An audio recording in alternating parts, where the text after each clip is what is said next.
Excellencies, Madam Ambassador, VIPs, please, all protocol observed. It's an absolute pleasure to stand here today and address such a prestigious audience to join and show our collaboration with Nigeria on their World Mayors Conference, where they're hosting in Calabar, May 21st to 27th. We are proud supporters of this, and we are also very proud to announce that 3 of our members have been selected as guest speakers, 2 of which are present today. The 3rd has just become a dad, and so he's forgiven and asked forgiveness for his non-appearance. If I may please just ask you to stand. Mr. Jonathan Ball is going to be speaking on agriculture and has a background of note. The rest is a surprise, and that's why I'm keeping it a surprise, because you've got to go there to find out. Thank you, Jonathan. And I'd also like to introduce Connie. Connie's our lady in mining. So for all the gentlemen chauvinistically in the reception area here, may I just please introduce you to a lady of note. Thank you. We're very pleased to announce and proud that we are supporters, again, as our Minister indicated, on the tripod efforts of regarding business collaboration, opportunities, upliftment, and the joining together of hands across our business borders. Africa is an amazing continent. We're a continent of amazing people with amazing, I'm battling to find a word to describe us adequately. We've got talent, we've got personality, we've got initiative, we've got the brains. We come up with the most amazing things. We need to break the borders, join the business hands together, and by doing that, we can make Africa one of the strongest, if not the strongest continent. I'm very proud to be associated with us, and thank you very much for the opportunity. Thank you, Linda. Linda has been very helpful in putting this conference together. We send you a special thank you for all your effort. Thank you so much, Linda. We also want to announce to you that we are also in partnership with Arik Air. Arik Air, they've graciously partnered with us and give us some concessions in terms of pricing. Permit me invite Ms. Ayla Moffett, who is the marketing manager of Arik Air International here in Johannesburg. Thank you very much, and good afternoon. Good afternoon to all of our guests. We were approached a little while ago by Ike and by the Consul General and the High Commission to see if there was anything we could do to assist in bringing people to Nigeria for this conference. And we're very delighted to announce that we have a special fare available for both business and economy travelers. Business class passengers, we are offering a 20% discount, and the economy a 10% discount. Every little bit does help. And this is unfortunately available only through our Arik Air office. I have got information printed out on who to contact, how to contact, and when to contact. So if we can be of help in that respect, we are more than delighted to do so. We do, I must tell you, have a lovely connection from our flight to Calabar. We'll get you there for lunch. I can't guarantee it'll be an hour, but we will get you there for lunch. If there are no fuel shortages. And we actually do have a protocol on alert, particularly for the Calabar connection on the days covering the conference. So I will get a list of all passengers travelling. Protocol will be notified, and we will do everything to make your trip as smooth as possible. But thank you all for your support, and I wish you very well with your conference. Thank you, Ayla, and thank you to Arik Air International for their support and all the logistical arrangements in place to assist all the participants for this conference. Another thing here we want to talk about is the hotels. We've identified few hotels in Calabar that are good, decent, welcoming. Do kindly approach us for us to assist you and put you into direct contact with our local partners in Calabar so that you will be free to choose whatever you want. And also be rest assured that some of them have over 30% discount in agreement with them. So all these things are done to encourage the relationship we are trying to build between Nigeria and Calabar. I was in Calabar myself, specifically to inspect the facilities, the hotels and the conference center. Like Her Excellency said, when I got to the conference center, I was amazed because while there, you embrace nature in its natural form. And His Excellency, the Governor, ensured that the monorail will be functional before you arrive. You'll be enjoying the monorail in Calabar. The hotels there, I want to say to you, they are flamboyant. They are welcoming also. So kindly approach us after this so that we'll give you direct contacts and then, of course, websites of the hotels.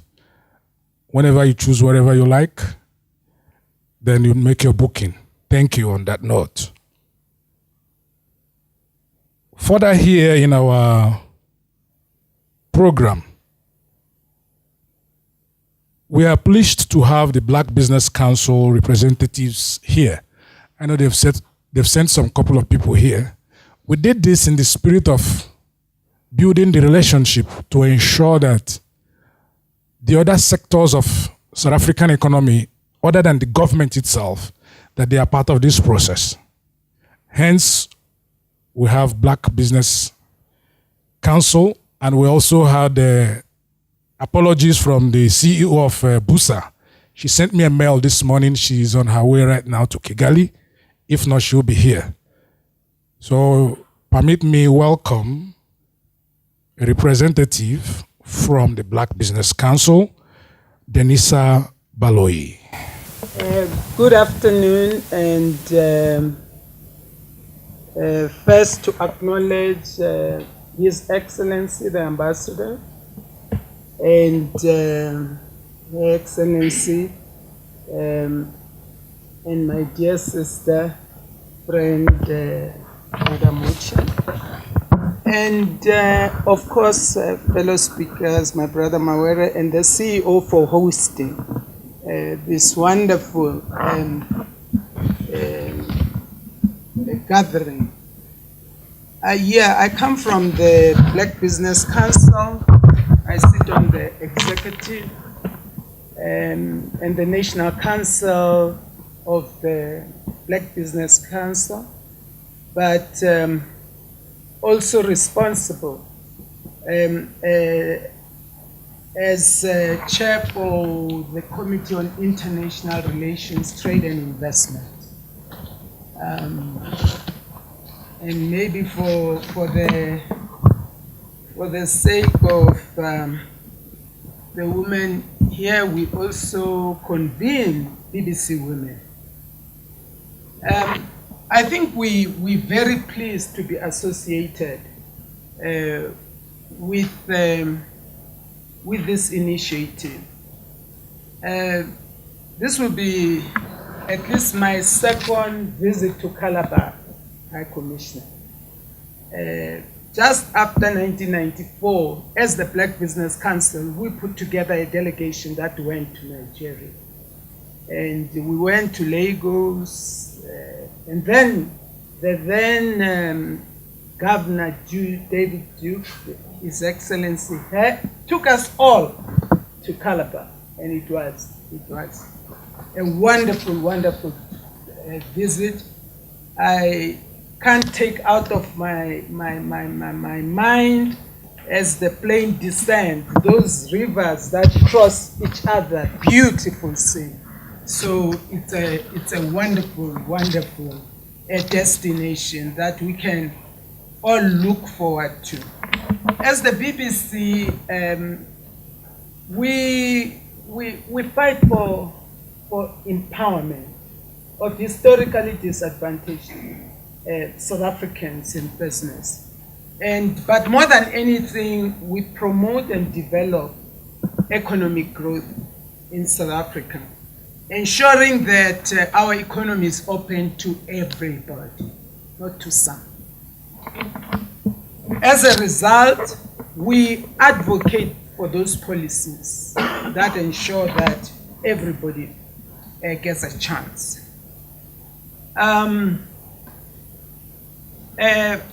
The High Commissioner and Madam Uche said we needed to start doing business. As South Africans and as with our Nigerian brothers and sisters, I believe the time for talking is over. You come to South Africa as Nigerians, we go to Nigeria, but we are yet to see serious business activity between South African businesses and Nigerian businesses. There are some, and we need to laud the ones that are doing very, very well. Our president, in our view, is the biggest promoter of African activity. He urges us all the time, stop this European sojourn, stop this American sojourn, concentrate on the African business trends. If you have to take a trip for business, choose a country on the continent and go do business there. Because the next frontier is not Europe. The next frontier is not the Americas. I just came from an Africa investor conference now that was happening for 2 days. And everyone is trying to get to the continent. The problem is, by the time we wake up, it will be gone. So I agree with you. We snooze, we lose. Because the others are looking at the continent the same time as we are doing. Same time.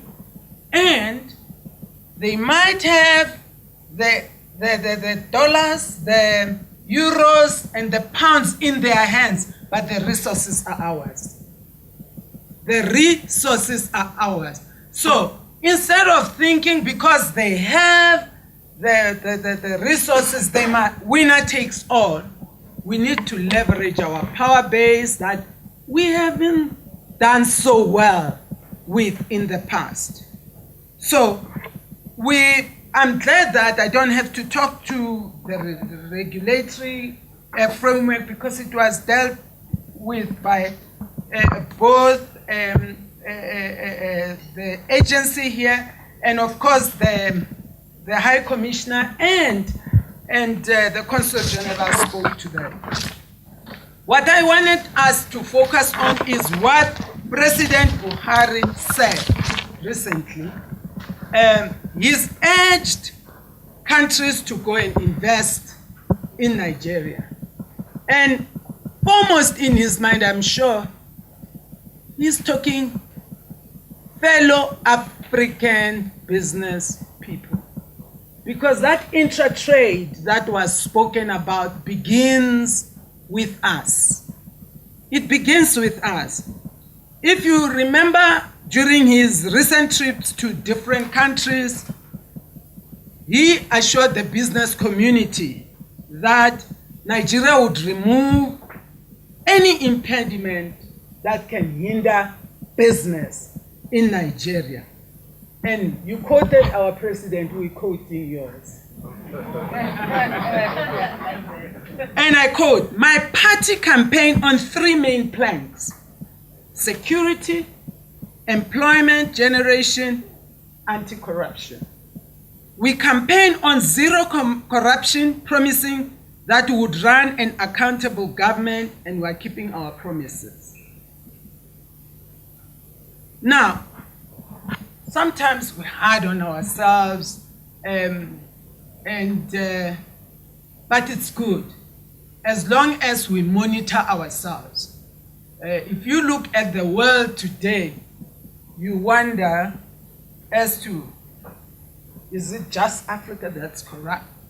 If we look at the Panama files, who's in those? You know, so whilst we must be vigilant, we also need to understand that that's why that word was not crafted by us. We need to guard against practitioners who destroy our names, be it South Africa, Zimbabwe, Nigeria, or any other country. So we guard that jealously. But I urge us to go attend this conference so that we can start building the blocks. Because unfortunately, we want to build relationships remotely and say, I will go online and check who's doing what in Nigeria. It does not work. We've got to pick up our shoes, put our bums in the plane and go there. We have to be able to face start to build lasting relationships with our fellow brothers and sisters. And lastly, I think it is important that we begin to remove what my sister mentioned at one conference at GIBS about 3 or 4 years ago. These hang-ups that we had, you call them hang-ups, that we have about each other. I want to repeat that. We remove the hang-ups that we have about each other. It is through no fault of ours that we find ourselves in South Africa, and Nigerians find themselves in Nigeria with whatever God has bestowed. However, it means absolutely nothing unless we take it with both hands, shake it, and move it forward. Thank you. Mama Baloyi, I appreciate you for the good speech. That's the African mama. That's the African spirit. I share in that vision. That's why I'm part of the All Agri Africa, which you're part of. We belong to the Agri group together. And that is why I'm also writing a book on South African-Nigerian relationship, which I will launch soon, to educate the people of Nigeria and South Africa about what we've done for each other pre-independence. And here we are today, that we need to do more to further this relationship and begin to enjoy the dividends of a close relationship. Thank you so much for that speech.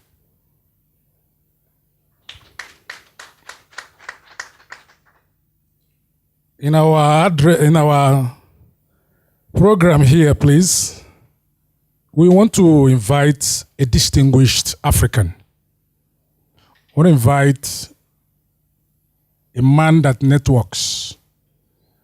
Network is part of his dictionary. Networking is part of his dictionary.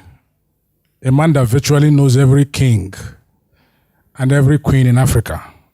A man that talks business and also talks politics. A man that has understanding of world economics and also world politics. Permit me invite to the podium Mr. M.D. Mawere to address this conference. Thank you very much, distinguished guest, the High Commissioner. I said he is high, I'm the Law Commissioner. So if there are any commissions to be had, you will take more on behalf of the people of Nigeria. I will take less on my own behalf. And our sister, I think she's borderless, like the High Commissioner. The High Commissioner is also Zimbabwean, but a South African, and sometimes Nigerian. But the Consul General, Madam Muche, I think you know her. For those who don't know, I think it's not my place to introduce here, but I think to give you a citizenship of Africa. I think, how many passports do you have now? One. South Africa is outstanding. It's outstanding. So we need, and my brother Saki, I think we are here, and my sister Danisa, we've been talking. I think the last time we had dinner, we were occupied with this issue of the kind of Africa we want to see. Who should be in it, who should be outside it, and what we need to do. And when we were in Nigeria, I think one of our sisters also spoke eloquently. Slausi Mogami, she spoke very well. I think at the Hilton, she represented organized business at that function. So when we came back, we did meet with the Consul General to take that discussion forward. Because when you look at the interests between Nigeria and South Africa and the audience that you address, there's a mismatch. The people with real interest don't want to associate. The people with no interest want to associate. And people make money in Africa, but they don't want to organize. They don't want to build institutions. So you get two billionaires visiting each other through potholes. But the two billionaires cannot figure out how to build roads that serves not just them, but everybody else. So in 1887, in October, a gentleman called Cecil John Rhodes was walking in Johannesburg, and he saw a piece of ground, and he says, that piece of ground, there must be a club of gentlemen. And in 1887, they opened the club called the Rand Club. And his friends contributed 10 pounds each. Here we are meeting at GGDA, confirming that we don't have a club of our own. How many years later?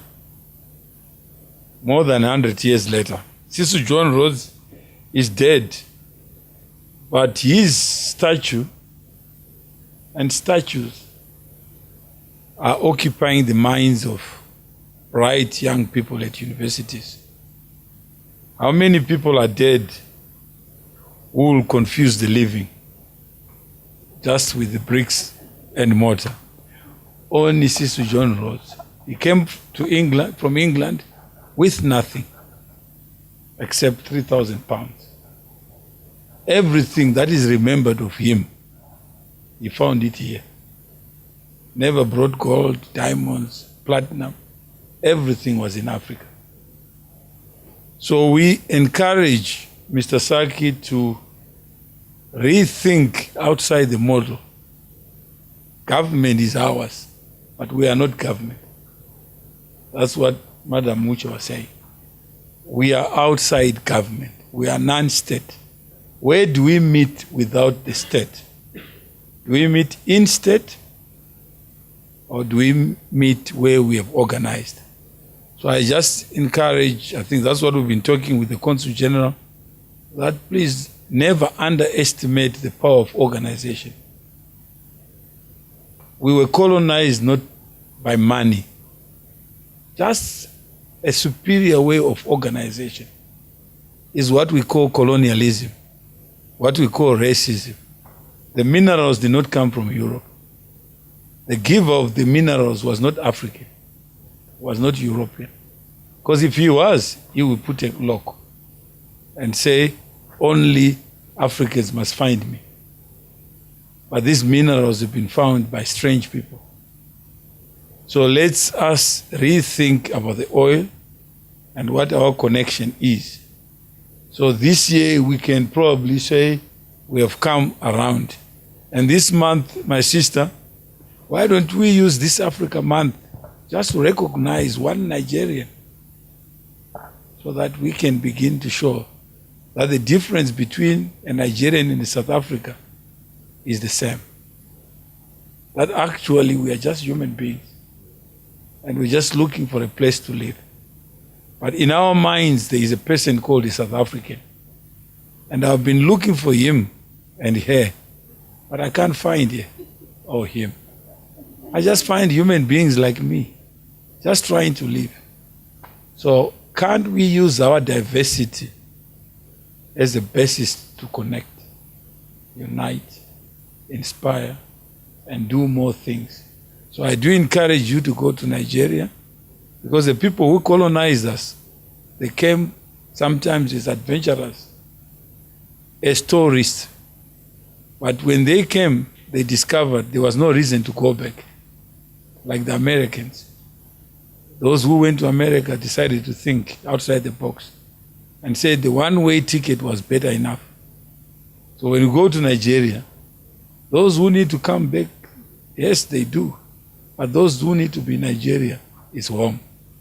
So I'm 20% Nigerian advocate. When you see any African who is not Nigerian, please tell me. Because we are all, just by the numbers alone, 20% of us are Nigerian. So in your DNA, there must be Nigerian. So if they castigate a Nigerian, please count yourself as a defender, because it is you who is being called a crook. It is you who is being called a 419. It is you who is being called the names that are not befitting of a human being. Yet they are human beings like us. I did tell you earlier on that he's a connector. He's a networking machine. He's an African. We thank you, Tate Mawere. And in my dialect, we say, Mama. Ladies and gentlemen, it's a pleasure all this while having you here. This time, we'll allocate a few minutes to question and answer. If you have any question for us, for the High Commissioner, for the Ambassador, for the CEO of this GGDA, or Mr. Mawere, please feel free to ask your questions. You will get answers. Good afternoon, Your Excellencies. My name is Chidi. I'm from Imo State, Nigeria. I'm from the streets of Johannesburg. I say I'm from the street because for 2 years, when I walked through the streets of Johannesburg to University of Johannesburg when I was pursuing my master's, I was able to capture the feelings of an average Nigerian youth. So my question is, what is the Nigerian government doing about infrastructural development in Nigeria? Because whether there is xenophobia or not, coming to South Africa to stand on the street is not the best thing. We all know that an average Nigerian youth is very ambitious. He wants to put his talent in something. He wants to, even if he wants to commit crime, he wants to be the best. But if Nigerian government can at least give Nigerian youths electricity, good roads and water, believe you me, in 6 months' time, every Nigerian youth will leave and go back to Nigeria. Thank you. Mr. Chidi, I will answer you the way you asked the question. I too grew up on the streets too, so to speak, but not just of Johannesburg. I've always felt very, very disturbed in my various postings, so to speak, being in the foreign service, seeing Nigerians, as it were, particularly of your age bracket, in the diaspora. My colleague and sister here will agree with me, and I believe I speak her mind. No Nigerian is happy to see a Nigerian abroad. In fact, you don't have any business being abroad. This is personal opinion. I'll answer your question, but I'll need to give you some kind of consent. I served in Atlanta some time ago. I was instrumental to aborting the so-called lottery visa because it was just a second slave trade. Yes. Nigerians who are doing quite well, as it were, apply for the visa lottery. Bank managers, they win this lottery, as it were. It's like an ice cream, but within it's a ton. They resign their appointment from it, maybe Absa Bank or Standard Bank, sell their stuff, and sometimes foolishly hold a party to relocate to second punishment. Gets to the United States with a wife who must have been maybe a nurse, a matron.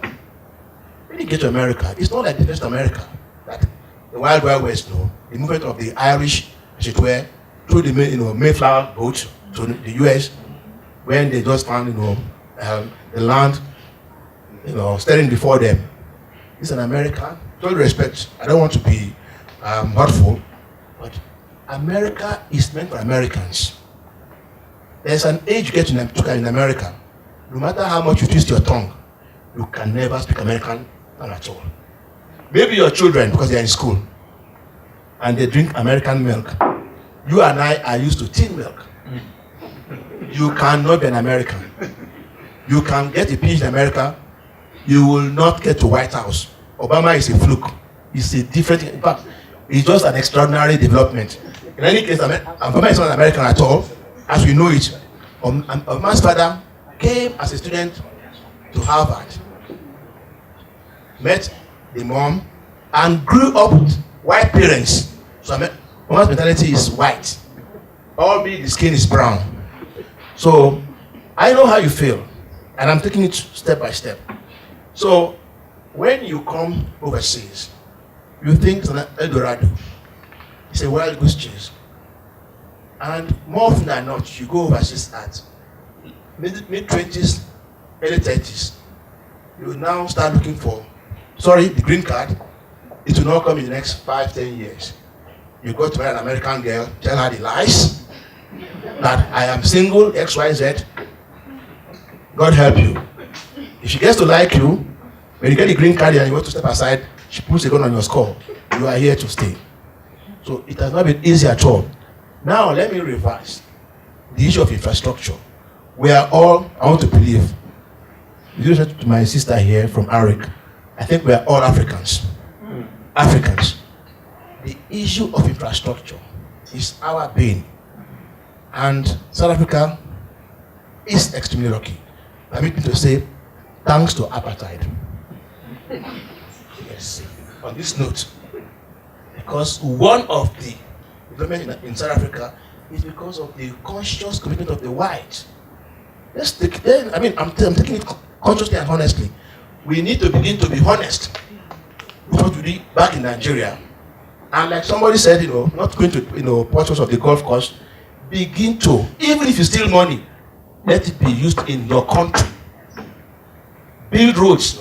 In Nigeria, you find mansions and what have you. Where are the roads? I don't want to flog the issue. We have come a long, tortuous road. But this current government has given us its word that light as power is a priority. Let's hope. Let's give the government a chance to reinvigorate, revitalize that sector. That sector, power, housing, another one again, infrastructure, so to speak, it's the pain of Nigeria. And all of you going to Calabar, so to speak, you are going, as he said, like it's the roads. You go and explore and exploit. You may not want to come back, add value. And with your participation, as it were, we will begin to make a change, a difference. In those areas, you and I see flaws that my father and your father did not actually take seriously. The issue of power, just look at South Africa, load shedding. it was arrested because of commitment. You need to have a political will, whatever you do. You need to have a conscious effort that, look, I don't have another country than South Africa. I don't have another country than Nigeria. You see, with all the respect, the moment you begin to think that if you make enough money, you can buy houses in Dubai and London, you are wasting your time. You will remain a second-class citizen. And the house you buy in Atlanta or New York or Dubai, when you want to sell it, you're an African. They won't buy that amount of money you bought it earlier because the African has passed through there. That in itself is a message that we must begin to look inward. That whatever it takes, you must begin to ask yourself question. The issue of flights, I'm sure it can be handled. I'm not an engineer, but we have enough solar energy. We have enough coal. We have enough waterfalls, idle, what have you. It does need to be harnessed. And like my colleague said here, South Africa and Nigeria works together, ESCOM as it were, joint venture.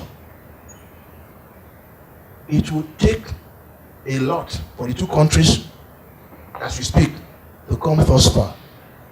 By way of digression, when I was serving in Atlanta, an American lady came to me to apply for a visa. And I wondered why an American would apply for a visa to go to Nigeria. She told me, honey, you are blind. That's where it's happening. I didn't get her because people were actually coming from Africa to come to the US to come and do menial jobs, drive cab, XYZ. But there was an American lady that came with 4 of her children with her mother. And I asked her, did you take your DNA to Nigeria? She said, no, I want to go and explore. I gave her visa grudgingly because she could not convince me who was better to Nigeria. But because she had this passion for Africa, like American, I gave her a visa. And I closed the chapter. I never knew that someday I will encounter her accidentally. I was in a gas station, a car parked. She walked towards me. I didn't know who she was. She came to me and greeted me. I said, may I know who you are? She said, thank you for giving me visa some 2 years ago. I said, what are you still doing in Nigeria? I assume that you must have gone back. She said, look, it is happening here. This is the only country you will get chauffeur driven.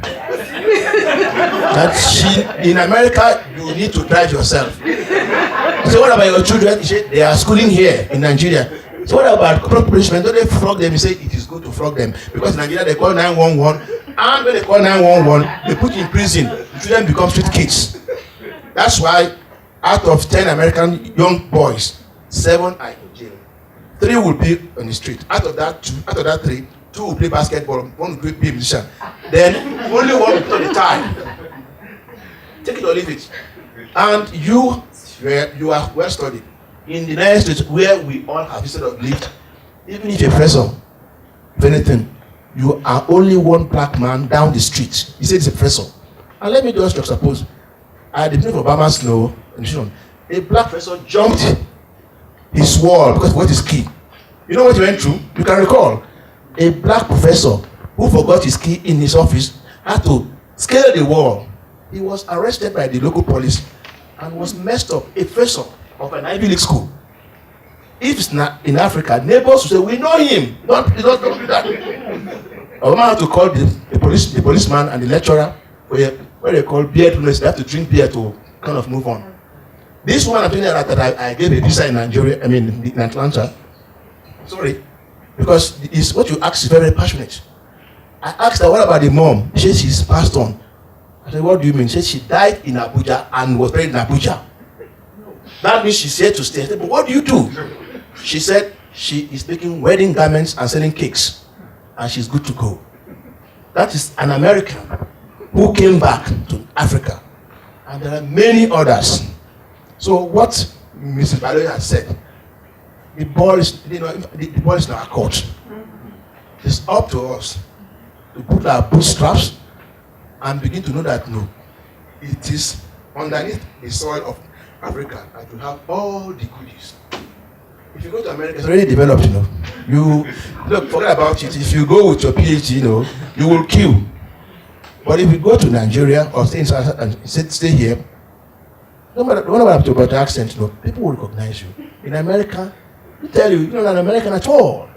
If you like, you're not an American at all, You sit here. Yeah. Yes, they will spend you that, and then something leaves you when the police pulls you over. Police push you over just because on a Friday, because you're a black man, because on Friday we get drunk, we drive fast. They pull you over. The more they pull over and arrest, look at the promotion comes. Here, you can speed. For being, police will just warn you and courtesy warning. In America, they will teach you a lesson. So often, from the robot you arrested is to the camp, and you are airborne for repatriation. So, infrastructure is a function of you and I. We have to address the issue frontally and without corruption. Everything that has happened so far in that sector is corruption. It's doable. Yeah, some of us went to school. I went to school in Nigeria. We were reading something with lamp and candle. Of course, we started using glasses, but it is doable. But you and I will send a kid to the US and pay dollars for school fees in dollars. I went to local school, and more often than not, when you go to the United States, with your local degree, you beat them hands down in the class for masters. So that means that something is right there in your DNA. You're not using properly. Thank you. Excellencies, I greet you all. Distinguished guests. Please, my name is Honorable Johnson Emeka. I'm the chairperson of all Nigerian nationals in the Diaspora South African chapter and the head of communication, African Diaspora Forum. I don't have a question, but I have a comment. After my ambassadors have spoken, it is difficult to ask a question anymore because they have covered almost all the grounds. But my here at this juncture is a sort of invitation because I have seen that this conference is Afro-centered and all the speeches are from the heart. Hence, I want to extend the invitation for African Week. This month is African Month. Under African Diaspora Forum, we're having a full week African Week program from the 21st of this month to the 20th of this month. It's a full week of programs, and we have got stakeholders who are involved, a lot of South African companies, Brand SA, SABC, the missions, African missions. We take invite. So if you get invite from African Diaspora Forum for this, please endeavor to attend, because I will take your details from the organizers of this conference with the data you have kept. Thank you very much. My name is Edzai Cornelius Robo, and I'm with the 1873 Network. We advocate for a borderless Africa. Thank you very much for the inspiring speeches that you've given us. I've come to the conclusion that we are all just human beings, and it does not matter where the lottery of life took us, where we found ourselves being born. So my question, I'll direct it to Madame Ajulu Okeke, and say, what do you think of our institution called the AU? Do you think that it is structured in such a way that it will serve us to achieve self-reliance? Is it doing what it's supposed to do? From its metamorphosis from OAU to AU, what has it achieved? And we've been singing about solving African problems using African solutions. But some of these problems, aren't they just problems that are found everywhere on earth, and that just need human beings, individuals who will be enterprising, who will come up with solutions, and they're not unique to Africa? Thank you. We would humbly invite Mr. Saki to do the voting of thanks on behalf of GGDA, and we'll also humbly request Mr. Nzeoke to do the voting of thanks on behalf of the Nigerian government. Thank you again, Advocate. First, let me thank everybody who took their time to come here. and honored the invite and the colleagues that put this together. Thanks to the BBC, Madame Baloy, thanks for coming here. Thanks to the business chambers that are also here. Mawere, has already been said, is a big organizer. He's managed to put us all here with the embassy and the High Commission. We appreciate the work that's been done. Part of the discussions we've had is said two things which I think are at the heart of the questions we're talking about, which is one, putting institutions that are going to carry the things we want to do, and secondly, a vision. I don't think the world gets to change because everybody agrees it must be changed. It takes somebody's vision and somebody running with it. And I think the more we ask the questions, it could be 100 years later, still asking the questions. It's going to take somebody to do something about that. So we appreciate this forum. It's a beginning of those institutions to carry what we're doing. The Acting High Commission, thanks, Martins. We'll keep in touch to follow up on some of the discussions. And Madame Uche has already expressed interest in partnering with us on the automotive sector and automotive development. And I think those are the things we can do. So really our responsibility is going to be practicalizing and putting follow-ups and institutions to carry some of the things we talk about. But from us, we humbly welcome you taking your time to be here. And thanks a lot. Thank you so much. The easiest thing to say is thank you. Yes, I wish there was a better way to say it than to say thank you for all of you for coming. I'll particularly thank our host who has made this place available, free of course, like my acting high commissioner said. It's not easy to have free lunch in Johannesburg. Oh, thank you so much for that. And for Arik, who has promised us almost another free ride to Nigeria, we are looking forward to enjoying that. Calabar, here we come. For all of you here, I expect that this is just a small number that we'll see in Calabar in a few days' time. Thank you for coming here. It's just a starting point. We hope to see you in Calabar. And for the press and everybody else who has made today very successful, well, thank you for coming. And please, let's move from here to Calabar. Thank you so much. Ladies and gentlemen, it was a pleasure having you all here. And I look forward to seeing you all in Calabar. Good evening.